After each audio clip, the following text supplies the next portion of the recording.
Coming up, the Suns win in Chicago, and Donovan Mitchell continued to make his return known for the Utah Jazz. This is Locked On Now, NBA.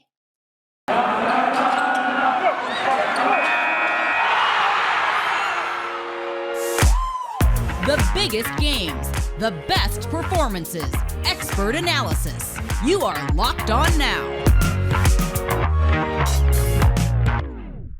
You're listening to Locked On Now, NBA, local experts on the biggest stories on the hardwood. I'm your host, Kim Becker, and thank you for making Locked On Now your first listen every weekday.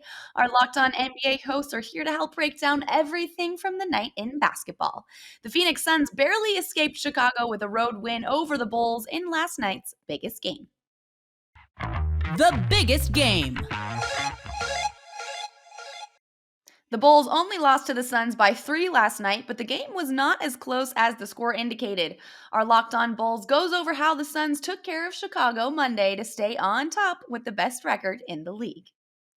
What's up, Bulls Nation? Matt Peck here from Locked On Bulls with your post-game takeaway. The Bulls lose to the league-leading Phoenix Suns, 127-124 the final, and it wasn't that close as the final score might indicate. The Suns led comfortably all night.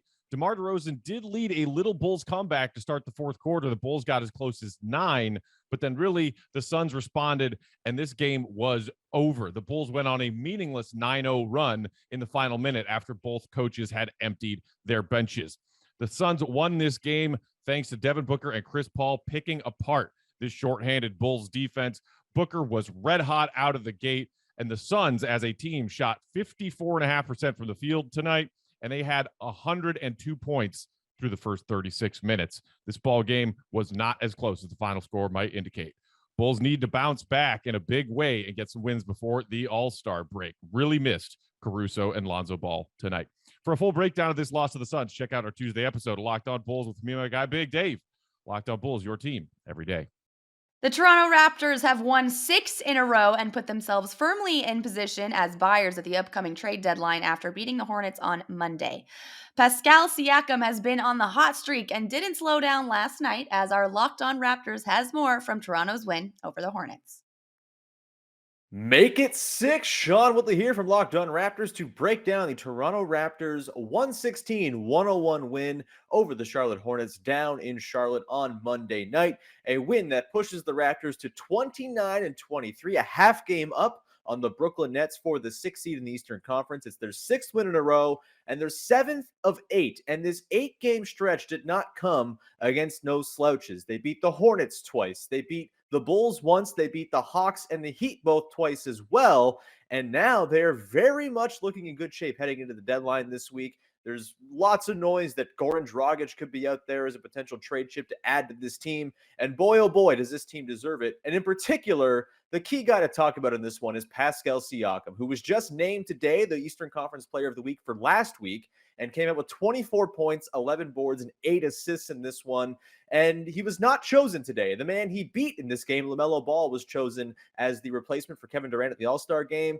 The way Pascal Siakam is playing right now, I would maybe take like 5 members of the Eastern Conference All-Star team over him. He has been truly unbelievable on both ends of the floor, finger on the pulse of every single one of these games, just dissecting the Hornets defense tonight. Pascal Siakam is playing out of his mind, and if he keeps it up like this, he's going to be a guy who missed the All-Star team but makes the All-NBA team. That's how well Pascal Siakam is playing right now for a Raptors team that is not messing around. And their next 2 games, as they continue this streak, are against the Thunder and the Rockets. This one could be going a little bit longer than 6, let me tell you. I'll have more broken down from this game on tomorrow's episode of Locked On Raptors. Please be sure to tune in.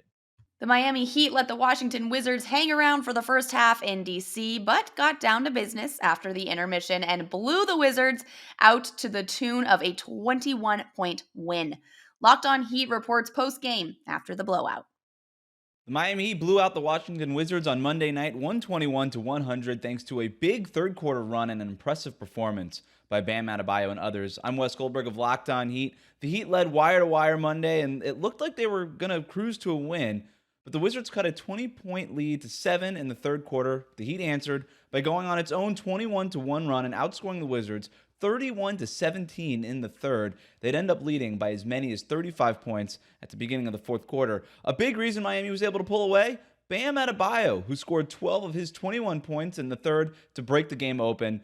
With the win and the Bulls' loss, the Heat build a full game lead for the number 1 seed in the Eastern Conference. For more on tonight's game, check out Locked On Heat on YouTube or wherever you get podcasts. The Utah Jazz seem to have found their rhythm again after losing 5 in a row. Utah is now a winner of 3 straight after taking down the Knicks at home. Our Locked On Jazz gives you all the details after Donovan Mitchell led the way in his second game back from injury for Utah. The Utah Jazz have won 3 in a row, and this time they did it behind a star and an unexpected defensive hero. David Locke of Locked On Jazz as the Jazz beat the New York Knicks 113-104.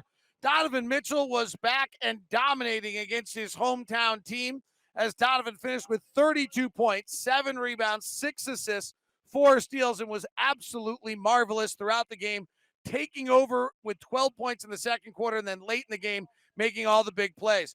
But with 5 minutes left in the game, Hassan Whiteside fouled out for the Jazz. They didn't have Rudy Gobert, and second-year player Udoka Azubuike played the final 5 minutes for the Jazz, and the New York Knicks went 4.5 minutes without a field goal in that stretch, as Azubuike was the defensive star for the Jazz, who win their 3rd in a row. Again, 113-104. For more, go to Locked On Jazz. The New York Knicks may have lost, but picked up big nights from Julius Randle and Mitchell Robinson that have our Locked On Knicks host with at least something to be happy about at the end of the night on Monday.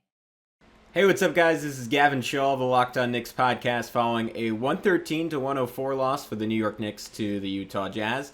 The Knicks are now just 1-4 in their last 5 games as they continue to struggle as their schedule gets tougher. Of course, they were also struggling when their schedule was easier. This game wasn't without its bright spots. Mitchell Robinson was ridiculous, a career night for him. 19 points, career high, 21 rebounds, career high, 10 offensive rebounds, fully taking advantage of Rudy Gobert's absence for the Utah Jazz to utterly dominate on the interior. A guy who got off to an extremely slow start to this season. Robinson now fully leveraging his added strength gained this offseason. He is looking like someone the New York Knicks will certainly want to bring back after this year. Julius Randle, despite some awful possessions and a couple of head-scratching decisions, by and large looked like the Julius Randle of old. 36-5. RJ Barrett did not have a very good shooting night, just 8 for 25 from the field, but he certainly had his moments, made some absurdly tough shots, carried over a lot of the confidence that he showed in the Lakers game, but ultimately the Knicks, despite a 24-2 third quarter run to reassert control, could not win this game because essentially no one else did anything. Emmanuel quickly remained pretty sloppy with the basketball, continues to not shoot well. Cam Reddish in his first significant action for the Knicks had his moments, but by and large was not very good overall. And Tom Thibodeau on a night with no Kemba Walker, no Quentin Grimes, didn't want to go deep into his bench to try rookies Miles McBride and Jericho Sims to try and inject a little bit of energy. The Knicks West Coast swing continues tomorrow night against the Denver Nuggets. We will see if this team has anything left in the tank. That's all for today on Locked On Now NBA. Thanks so much for making Locked On Now your first listen every weekday. And now that you're done here, make your second listen Locked On NBA and your team's Locked On podcast. I'm Kim Becker. This has been Locked On Now, Locked On your team every day.